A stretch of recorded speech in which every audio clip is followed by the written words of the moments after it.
Good afternoon, everyone. Joe Cunha here from the JCMUA. Welcome to the JCMUA Radio Town Hall. It's our first of a few, first of many. We'll see how it goes.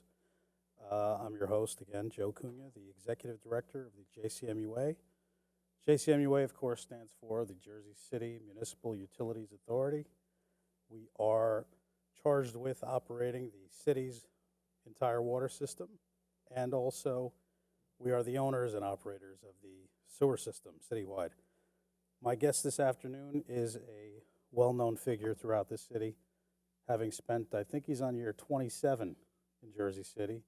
He's our chief engineer, none other than the illustrious Rich Haydes. Good afternoon, everyone. Richie is a licensed operator. He has various licenses issued by the New Jersey Department of Environmental Protection. Those licenses come with quite some responsibility as regards specifically sewer collection and conveyance. Richie, you want to go ahead and just give the listeners some background on those licenses? Sure. Like the director said, I'm responsible for every aspect of the sewer system, residential backups, replacements of sewers, capital projects. Again, moving forward, the city, amongst other cities, are faced with upgrading their sewer system to the point where they don't want to have any discharges into the local waterways. So that requires extensive planning, design, and implementation. Thanks, Richie. So as far as the combined sewer system, I'm just going to give a little background, and hopefully I'll do it justice with my previous life as a professional engineer. Actually, I'm a licensed engineer now, but so a combined sewer system essentially is this. Most places nowadays are designed to convey or move stormwater separately in a pipe underground to waterways once it's collected on streets, roofs, and conveyed to streets. Things of that nature, runoff from parks, impervious areas, areas that don't allow water to go into the ground, concrete, asphalt, things of that nature. So that tends to be a larger sized system, larger pipes, because as you might imagine, when we get a deluge like we just got yesterday and this weekend, it fills our pipes pretty quickly. However, in that system, you normally have a separate smaller pipe that is your flushable water, if you will, your toilets, your sinks, your washing machines, your showers, things of that nature. In Jersey City, and a lot of cities like it, from a certain time period of their development, they combine those two flows, the stormwater flow and the sanitary flow. As you might imagine, at the time that they were designed and built, there was a lot less flow, a lot less sanitary flow, because there was a lot less houses. There was a lot more green area, a lot more stormwater used to infiltrate into the ground. That just doesn't happen anymore, as you might imagine. The rest of the city is fairly well built out, impervious area, very high percentage. So when a storm comes and you're still trying to flush and shower and wash clothing, it fills our pipes to the point where they become pressurized, and these pipes were not exactly designed to be pressurized. Once they're pressurized, they start forming faults within the pipes. A lot of these pipes are made out of brick. Some are as old as 130 years old.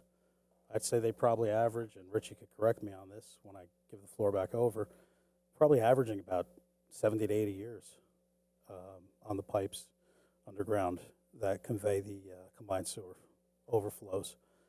So that being said, we have been charged with the beautiful luck of replacing as many of those pipes as possible in the shortest possible amount of time, because those pipes have given us a lot longer than we've ever expected, and that the builders and forefathers that planned and designed and built those pipes ever imagined.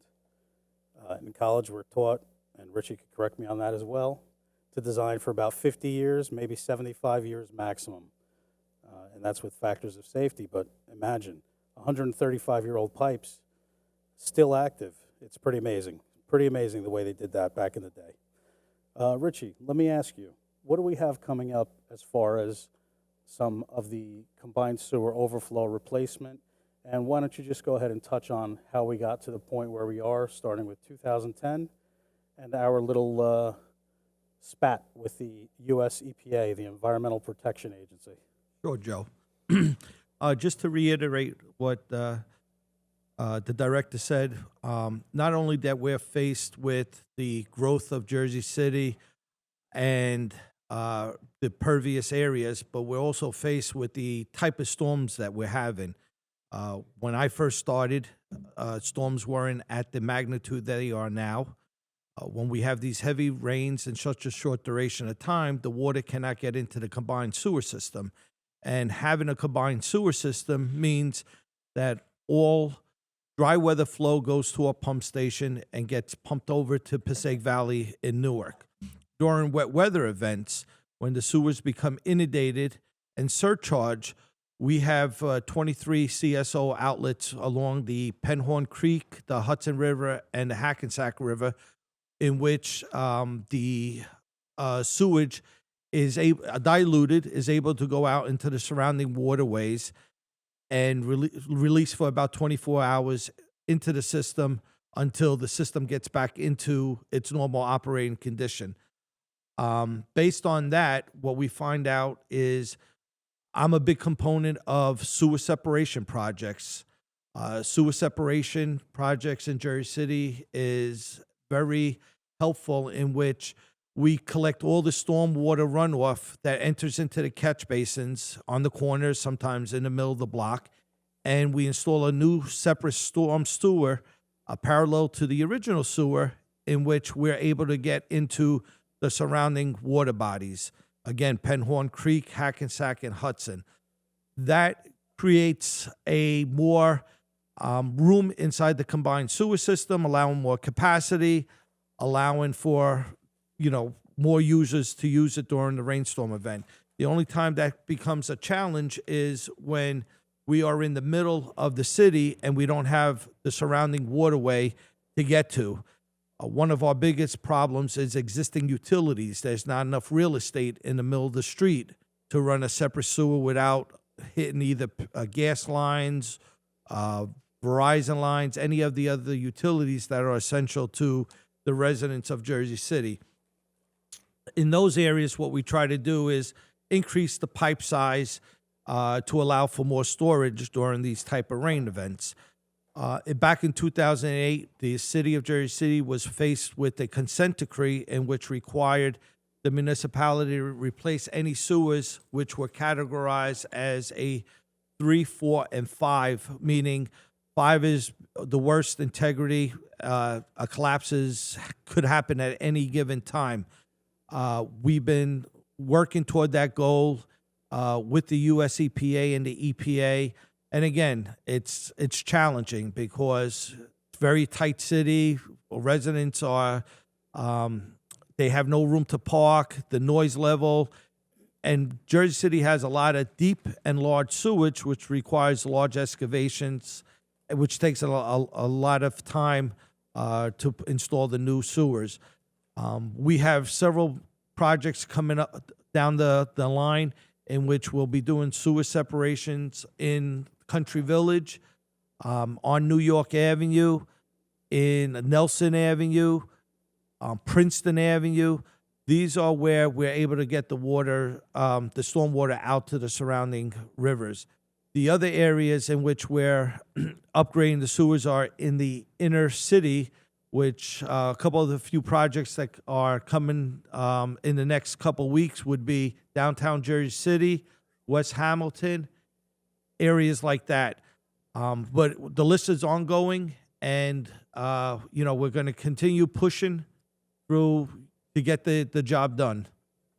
Thanks, Richie, for that. So just to hit a couple of stats before we go to a short commercial break, Richie is essentially the ultimate responsible party for approximately 240 miles of sewers, 25 regulator chambers, 5,300 catch basins for stormwater, and 21 CSO outfall pipes, as well as 21 netting facilities, just to get a breadth of what he's actually in charge of here. So let's head out to a commercial break, and we'll be back in a moment. Comprehensive healthcare is here, here, and here.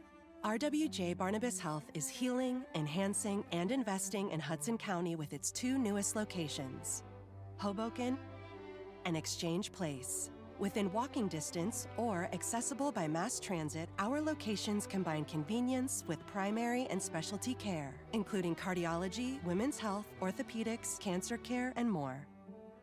Let's be healthy together. Burns Brothers Memorials, Monuments, and Markers, 787 Townhall Avenue, Jersey City. Hudson County's only monument maker, serving all faiths and cemeteries. Design, studio, and large inventory on site. Cemetery inscriptions and custom orders welcome. Burns Brothers Memorials, Monuments, and Markers, 787 Townhall Avenue, just south of Secaucus Road. Craftsmanship that will last for all eternity. Burns Brothers, Jersey City, Albert H. Hopper, North Arlington. Visit us on the net. Welcome back, folks. Joe Cunha, Executive Director of the JCMUA, Jersey City Municipal Utilities Authority, with you. Again, I have Rich Hadis, our Chief Engineer, with us. I just want to put a number out there in case anyone has any questions. This is a town hall style radio show after all, so feel free to call and we'll take some questions towards the end of the show, maybe more like halfway. So the number is 855-999-0799, 855-999-0799. One more time, 855-999-0799. Richie, we left off with some of the stats before we went out, but that was kind of to fill the post here before our commercial. So maybe we'll go back to the sewer separation and the largest to date completion of full replacement of a combined sewer line, none other than Sip Avenue. I know it got under a lot of people's skin. A lot of people were very, very patient throughout that project. It was very long, but very vital, especially starting with the pump station, which really didn't affect anyone as far as traffic, no parking, dirt, because all of that occurred west of 440, 1 and 9, I should say, Route 1 and 9 at the Sip Avenue ditch. But again, that's a very vital project. I believe it's what we call a stormwater pump station, a wet weather pump station, if you will. But Richie, take it away on the rest of Sip Avenue and where we terminated and about how long it took. Sure. Sip Avenue for the last 27, 28 years was always a problem for the residents of Jersey City, the motorists traveling on 440. Over my duration of 28 years, we've had multiple collapses. Was a corrugated steel pipe, 60-inch, changed over to brick pipe, 54-inch. So there was a lot of bottlenecks that was installed when the actual pipe was installed.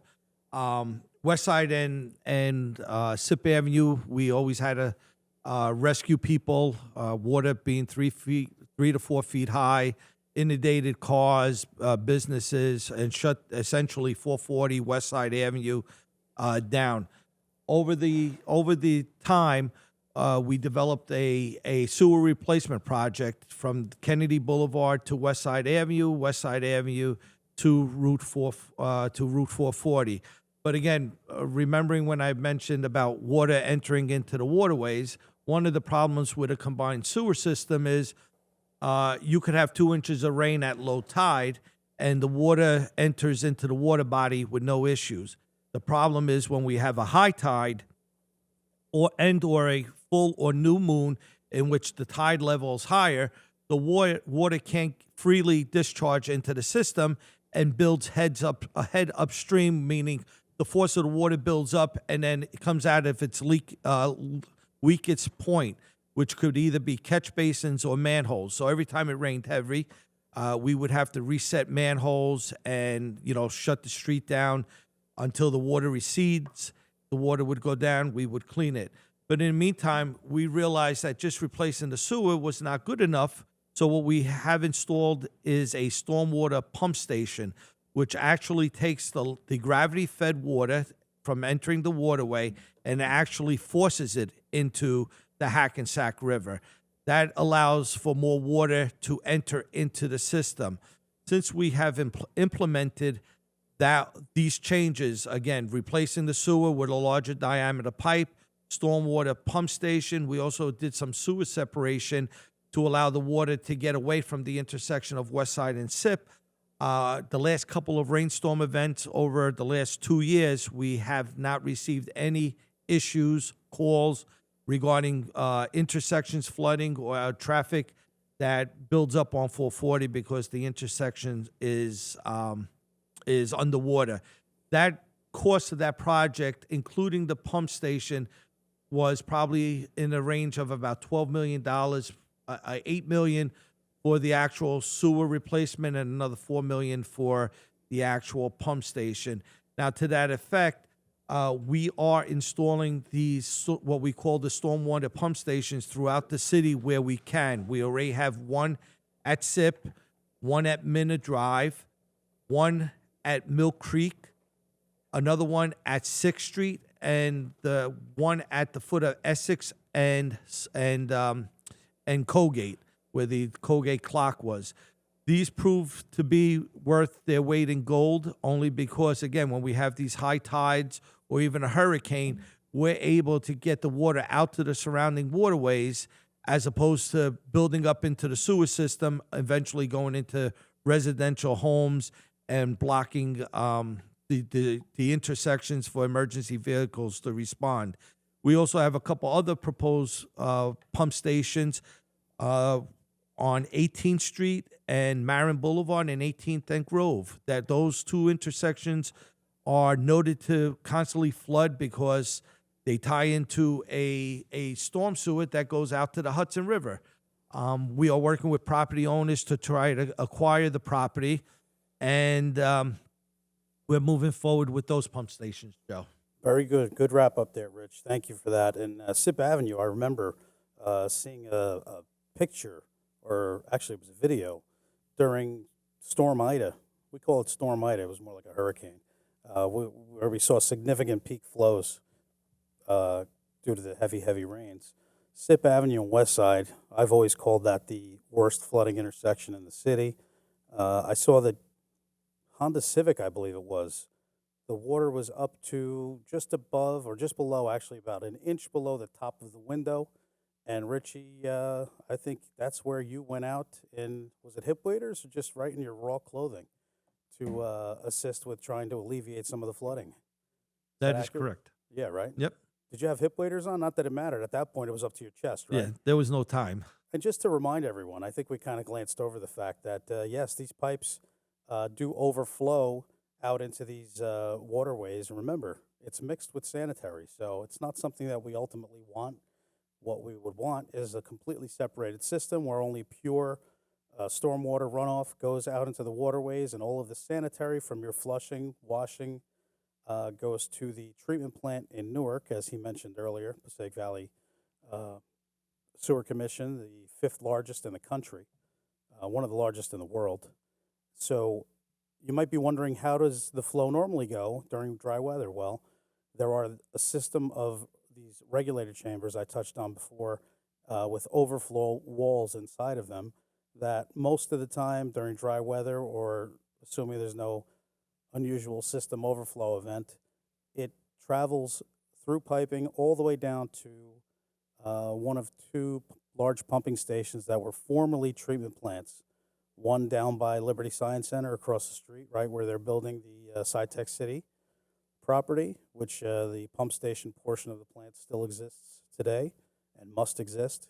That pumps the flow from about half of the city across the city via, 54-inch pipe, Rich? Yes. 54-inch pipe to the West Side former treatment plant, which also receives all of the flow, combined flow, from Bayonne, parts of North Bergen, and parts of Union City, as well as 50% of Jersey City from the west side, and of course the 50% from the east side that is pumped from over by SciTech City. That all of that converges. It is lightly treated, if you will. I mean, there's probably better terminology. Richie, is that primary, secondary treatment? Correct. Primary treatment. Primary. Where we pull as many floatables out of there. Wipes. Wipes tend to be a big thing. Bottles. We call that the first flush. The first flush, exactly. That's the heaviest, dirtiest flow.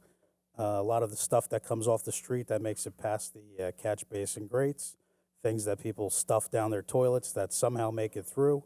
All of that gets raked out by automatic machines with these tines that kind of dump all that stuff onto a conveyor belt, which goes out to a dumpster. The rest of the flow goes in a pipe. I think it's 72 inches, Rich?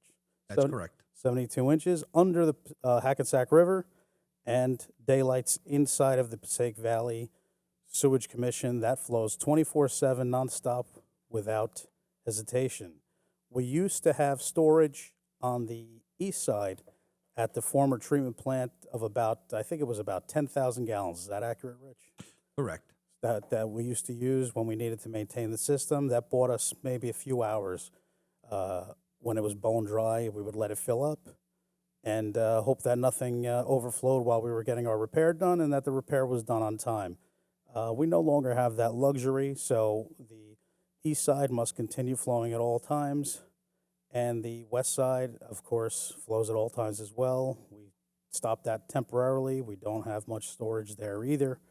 So these are things that we're looking at and working with the New Jersey Department of Environmental Protection and obviously the U.S. Environmental Protection Agency are aware of our situation. We are very unique. We're one of, I think it's 15 or 18 communities in the state of New Jersey, 13 here on the northeastern seaboard section of New Jersey that are still combined sewage. Everyone else is separate. So we are permitted it separately and we are watched separately and held to a different standard than most communities in the state. So let me just switch gears a little bit before we get to a break in a few minutes. Another thing that's a major part of what we do here at the JCMUA is operate all of the drinking water and potable water, we call it. Potable meaning, I guess it's kind of like a pot, right, Rich? Back in the day, they used to carry it in pots. Correct. So they call it potable or potable water. That's your clean, finished water, treated, comes from none other than one of the nicest, smartest planned systems I've ever seen in 22 years professionally doing this. That is up in Boonton, at the border of Boonton. It actually catches part of Parsippany. They flooded the downtown section of Boonton years ago, built a dam, and Jersey City currently owns that today. It's a very large reservoir. It holds quite a few tens of millions of gallons of water at all times impounded. We monitor that flow all the time. Our most recent drought, probably 3 months ago or so, we were still holding more water than most reservoirs in the state of New Jersey. That conveys via 21 miles. That's somewhere between 21 and 23. Jury's always out on that.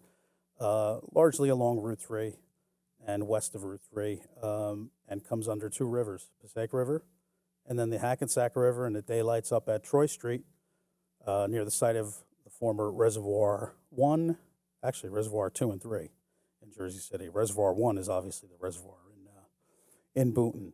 But Richie, I think that was constructed at the turn of the century. That is correct. Judging by the riveted pipe, steel pipe, that the long section, the last section from Clifton or so of the pipe is dual piped, side by side, 72-inch each, riveted when we uncover it, when we have leaks and whatnot. Looks a lot like the hull of the Titanic. Obviously, it's lasted a hell of a lot longer than the hull of the Titanic. So not that we're rubbing large icebergs against it. But, yeah, no, it's amazing. Some sections of that pipe are in great shape, and then others are not so great due to various things. Rich, you're familiar a little bit with galvanic corrosion. You want to just talk about what's happening in the area of Hoffman-LaRoche? We got about 30 seconds before we got to take a break. Sure. And we find this often with the light rail. When we have stray currents, the pipe sort of gets attacked and the outside walls start diminishing. They become very thin, and eventually they go. Throughout Jersey City, we try to protect the pipe as much as possible with the straight currents Okay. from the light rail. Cool. Yeah, we could talk a little bit more when we get back Sure. from this short commercial break. Thanks, Rich. Newport, the luxury waterfront community on the Hudson River, offers a quality of life you deserve in one of our many high-rise towers. With amenities such as the on-site Newport Path, light rail, Newport Town Square, 3 playgrounds, dog run, upscale restaurants, retail giants like Kohl's, JCPenney, Macy's, and Target. Morton Williams and Acme Supermarket are just outside your front door. A health and fitness center, skating rink, and medical facilities are also on site. Enjoy the New York skyline from our waterfront and various parks. Manhattan is just one pass stop away, or a quick ride through the Holland Tunnel. Nursery and private elementary schools all on site. 12-screen movie theater at the Newport Center Mall. Looking to visit? Stay at the Westin or Marriott Hotel. For more information, visit us at newportnj.com. Make lasting memories to cherish forever. It's incredible. It's you, Newport. Live like you want. And we are back to the JCMUA show here on Good Government Radio. Thank you to Pat O'Melia, Hudson County, Hudson Media, I should say, for having us here and for giving us the forum. I just want to put that phone number out again in case you want to ask us any questions here before we head into the second half of our show. The number is 855-999-0799, 855-999-0799. Feel free to ask us anything. We'll do our best. We're kind of winging it here, but we'll do our best to answer your questions as honestly as possible, straightforward. Rich, we were talking about the galvanic corrosion, which is a significant phenomenon in along sections of our aqueduct, but also, to your point, anywhere the light rail exists, right? Correct. So basically, the light rail is electrified from above. The cars are. That is constantly running. But when it transfers through the cart and through the wheels, I imagine it conveys the current or a significant amount. Well, it's probably insignificant to us, but it's significant enough over a constant period for years and years and years to send the type of current into the steel piping underground, cast iron and ductile iron mostly, that convey our water systems. Not so much sewage because those are made out of clay and brick and concrete largely, but it starts causing pitting and corrosion in these water lines and premature aging and failure. That is correct. Largely wherever the light rail is, but yeah, that also exists out by the, I guess it was the former power generating section of Hoffman LaRoche out on Route 3 and Clifton there. It's under development now, but somehow we've had a few leaks just in the 6 years I've been here. I'm sure you saw leaks before I got here. Little pit holes, never really more than 2-3 inches, but I mean, that is the main raw water, finished water that supplies all of Hoboken. We left that out. All of Hoboken, 6 other municipalities downstream via Veolia Water, who purchases bulk water from us along with Hoboken, and all of Jersey City. So that is a significant population that is served by 2 Titanic-era riveted steel pipes buried underground, not that deep, along Route 3 that are 21 miles long overall. So that's pretty impressive stuff. So as you might imagine, there's a significant amount of chlorination that has to happen along the way as we need to meet the very rigorous testing and overall contaminants limits, if you will, the thresholds that the US EPA and the NJDP set for us.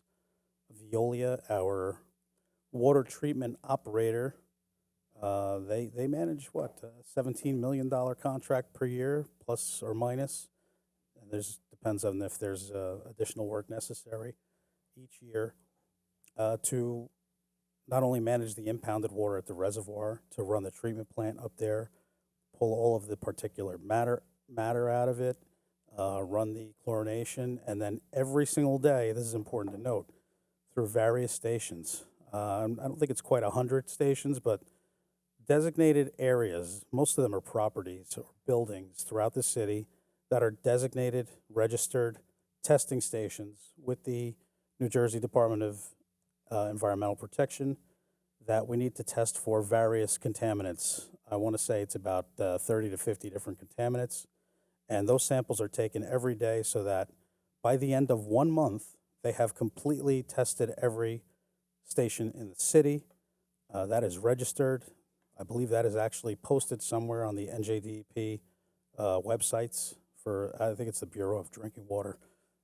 You could probably Google that and find that out. But yeah, no, it's pretty interesting stuff. So the fact that we've had a few boil water advisories over the last 5 years, pretty much always due to some kind of natural disaster or some other odd event.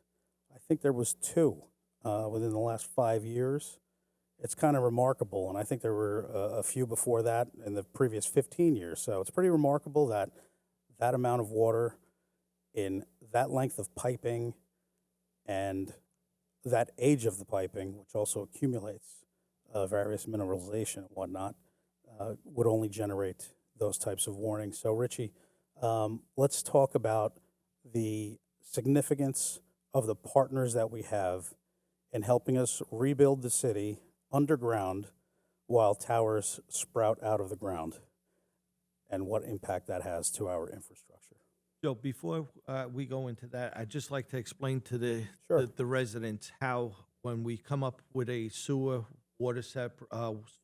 and water project, the steps, because that's one of the biggest problems the residents have is understanding how it's undertaken. Sure. So Absolutely.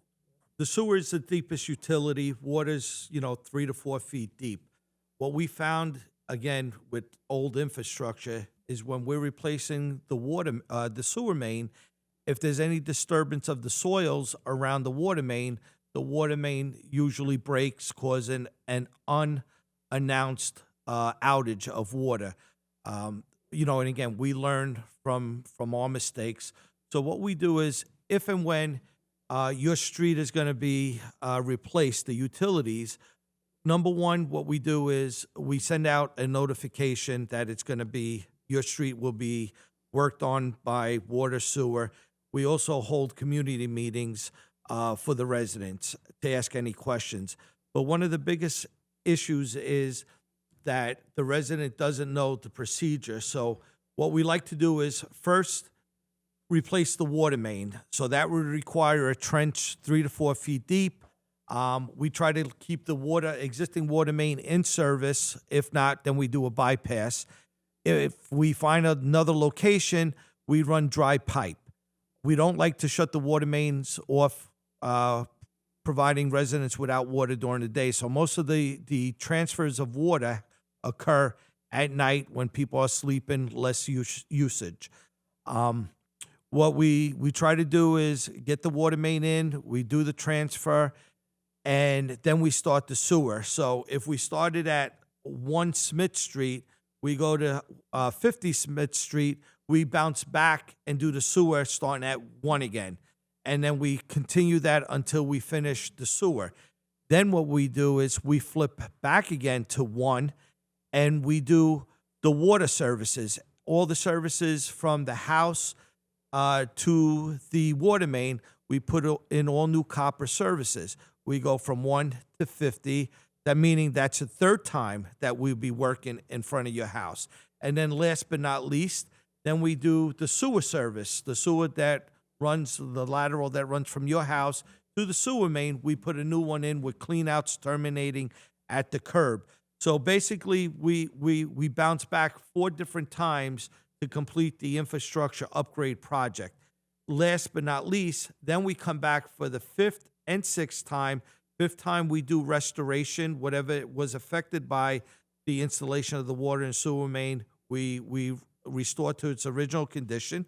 And last but not least, then we repave the street because pretty much when we're replacing water and sewer, the street it's full of craters, and it's not a good condition to drive or even walk on.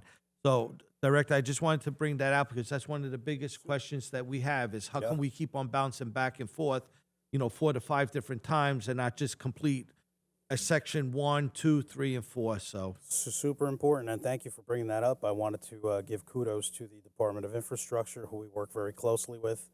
On the city side, they are charged with the very difficult task of coordinating all of our utility work, PSE&G, Verizon, the various fiber optics, and anything else that goes in the roadway, and all of that while trying not to rip it up after it's freshly paved, right? So that is a challenge in and of itself. They do a great job through a very robust permitting program that we host on our very good, very well built system, IT system that includes GIS as a background. It's basically the skeleton of the system. GIS is Geographical Information System. So the reason why we set it up this way is so that we know what happened, where it happened, when it happened, why it happened, as far as any kind of blockages of the right-of-way. The right-of-way may include the sidewalk, the street, or any other areas that are dedicated to the public, not necessarily to the city or the MUA or any other governmental entity, but the public. That's every one of you listening here, everyone who lives in the city, everyone who visits the city, everyone who commutes to and from the city. So that being said, it's large, well over 10,000 permits per year just for the management of the traffic. And then, of course, you have the excavations that occur. And last but not least, the overall paving and completion to make sure that you, the constituents who have to travel on these roads and live on these streets, are happy for at least a few years.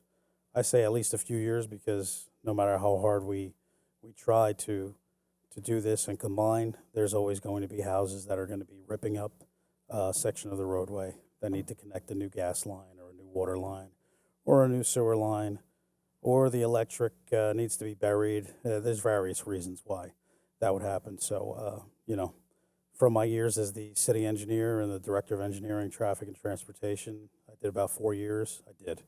I did like it's prison, right?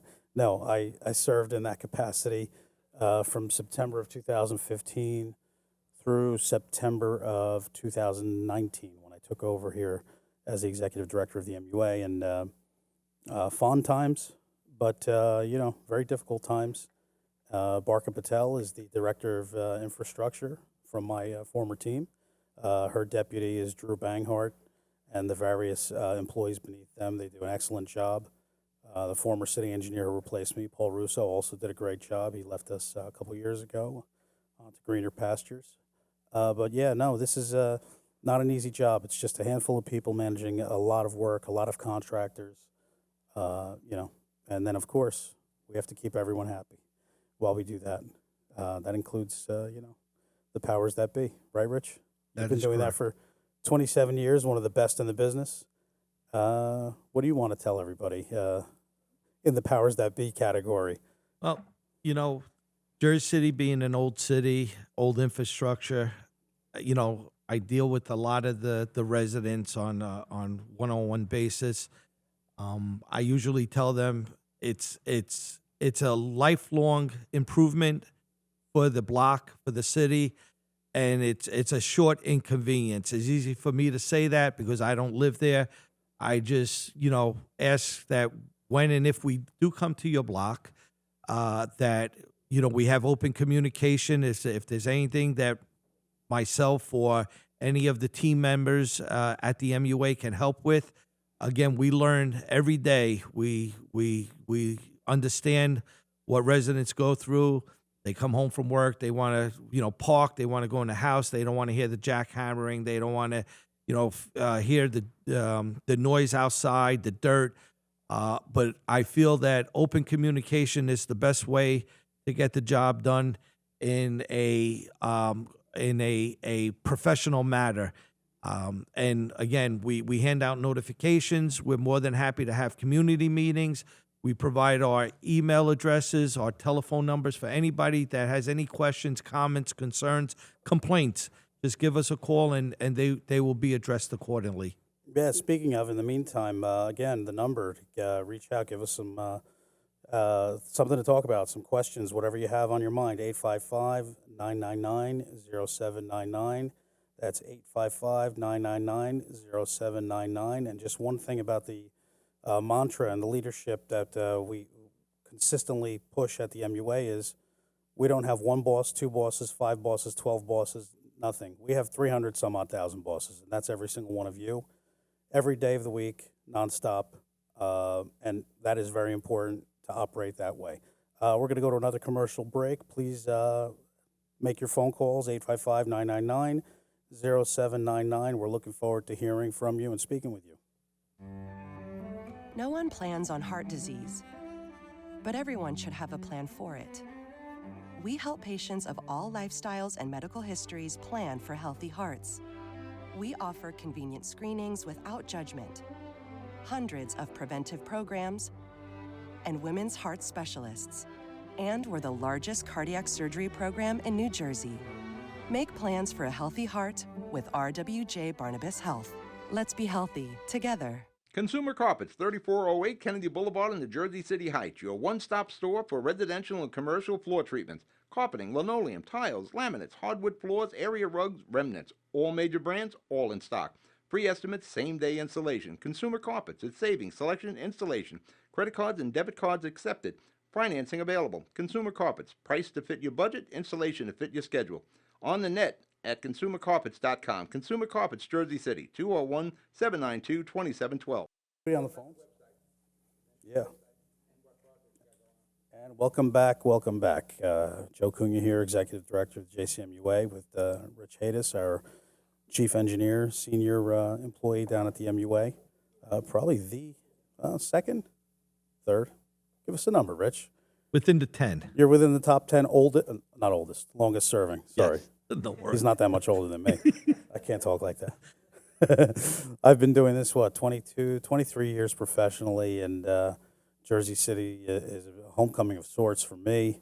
I grew up in Kearney, worked all over the state, various municipalities, agencies, probably in the 20s, just 21, 22, almost as many years as I've worked for, in some capacity, one project to dozens of projects. And Jersey City is definitely in its own category. Everybody knows that. Everybody from here knows that. I always kind of gravitated back to Hudson County. But here we are. So not sure if anybody's on the phones yet, but we can talk about a couple other things in the meantime and talk about some future shows. I don't know. You want to do this again, Rich? Maybe we'll bring in Department of Infrastructure. Sure. We'll talk to them. They have some interesting stuff on tap. Sure. Parks, buildings, everything else they deal with. Yeah, we're not that sexy. We're water and sewer, poop, and urine, I guess. I think what I'd like to talk about, Joe, because it's upcoming with the consent decree. Yes. It's a long-term control project. Oh yeah, that's a good in point. Which we have 30 years to complete, and that is through the DEP, Department of Environmental Protection. And as I said earlier, and maybe the director said, during these wet weather events, we discharge into the surrounding water. The DEP is mandating all municipalities to have a combined sewer system to cease any discharges in the next 30 years into the surrounding water bodies. So, you could do that in many different ways, as I mentioned before. You could increase the pumping capacity. The pipe sizes are a big issue. The pump stations are a big issue. You have to upgrade that. You could do sewer separation, which, again, doesn't take care of the inner part of the city because it's nowhere near the waterways. But another component is storage tanks. So the EPA is looking for the city of Jersey City to install 2 storage tanks on the west side and possibly one on the east side. And again, these storage tanks are big structures, 150, 200 feet in diameter and also about 200 feet in depth. And what these will do is when we have a heavy rainstorm event, they will capture the first flush, the most pollutant sewage, preventing it from going to the waterways. And once that tank fills, then the diluted sewage would then enter into the waterway. And then when the storm subsides, it will then be pumped back into the system the next day to get pumped over the Passaic Valley to get treated. So the big problem with these storage tanks is the real estate that's available. So right now, to comply with the DEP, we are looking at sites that have a unique parking lot that we could install these where, it's not going to be developed in the next 10, 12, 15, 30 years.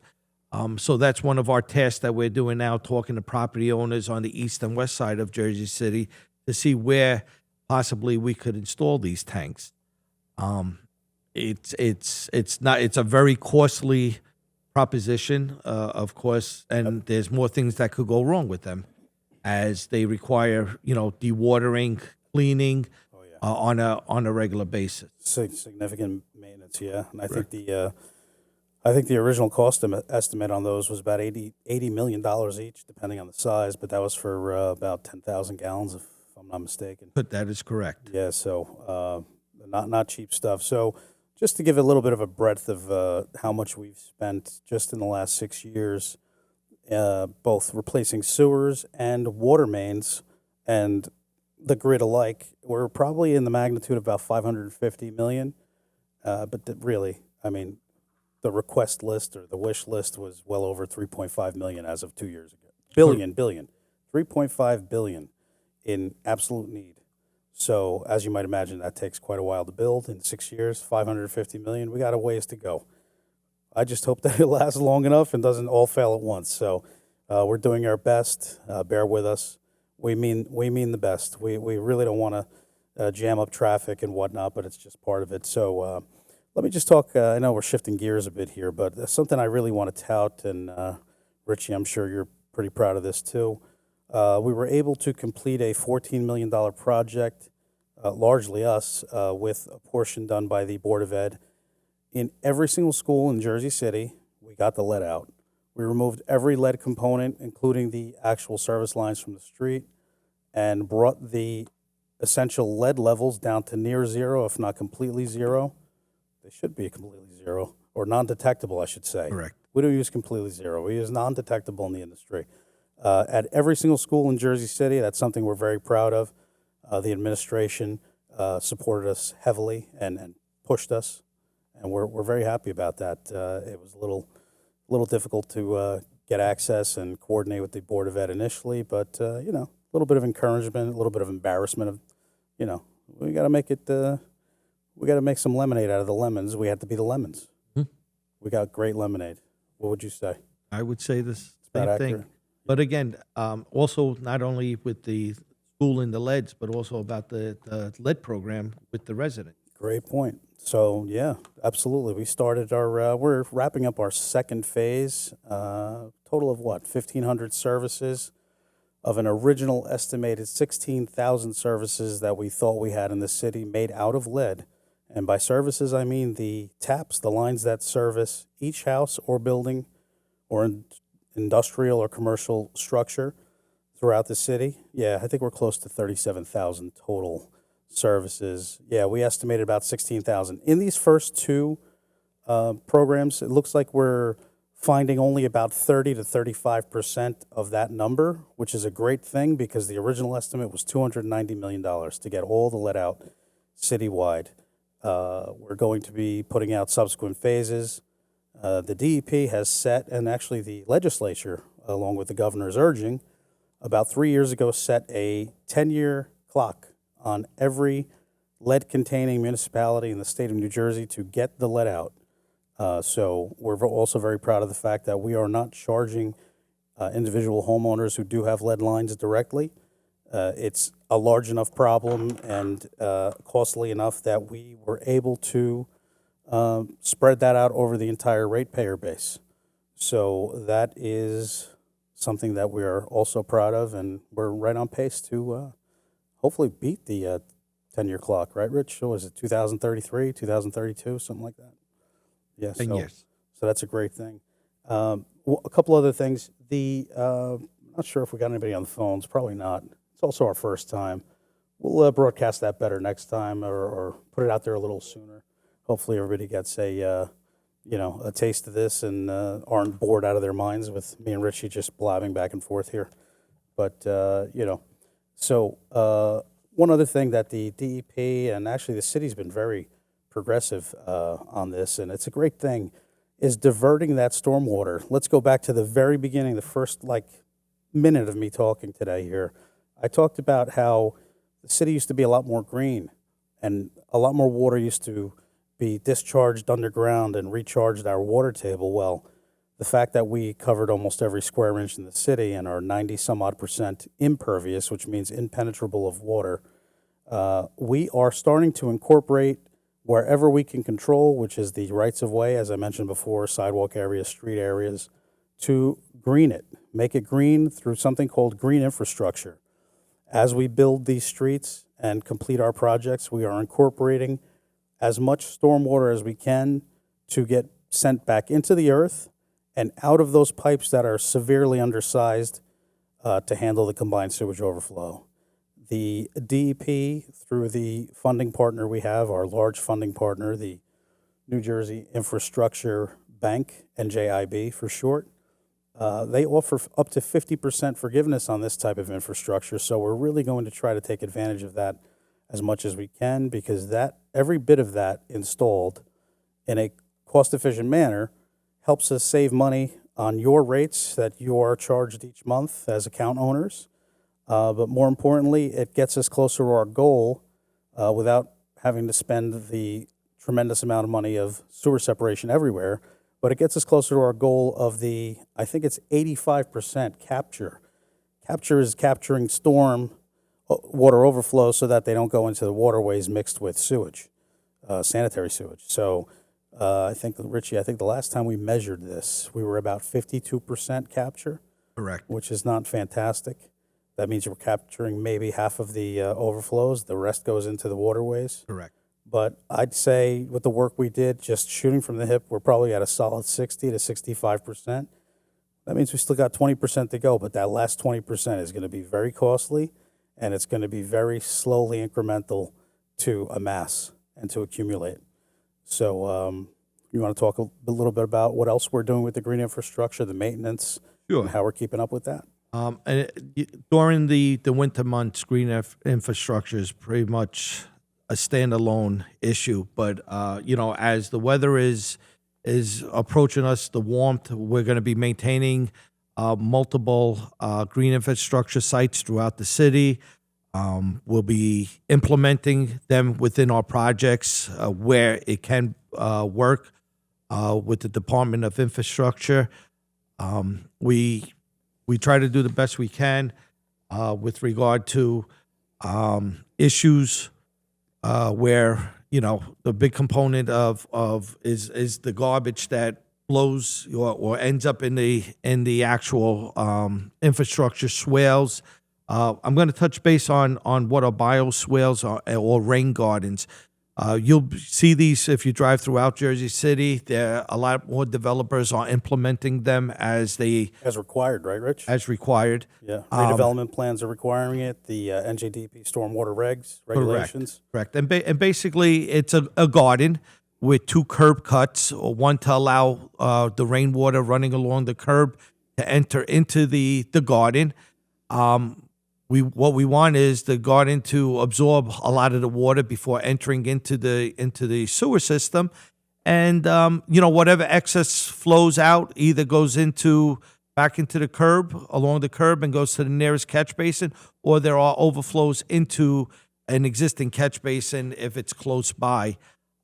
Again, all this stuff requires continuous maintenance during dry weather. We have to make sure they're watered.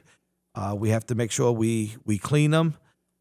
We have to make sure they look presentable. I mean, the worst thing is to have a bioswale or a rain garden with dead plants.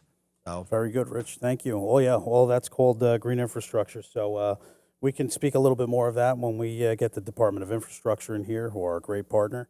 Right now, I'd like to move towards wrapping up. I'd like to thank Richie Haydes, our chief engineer.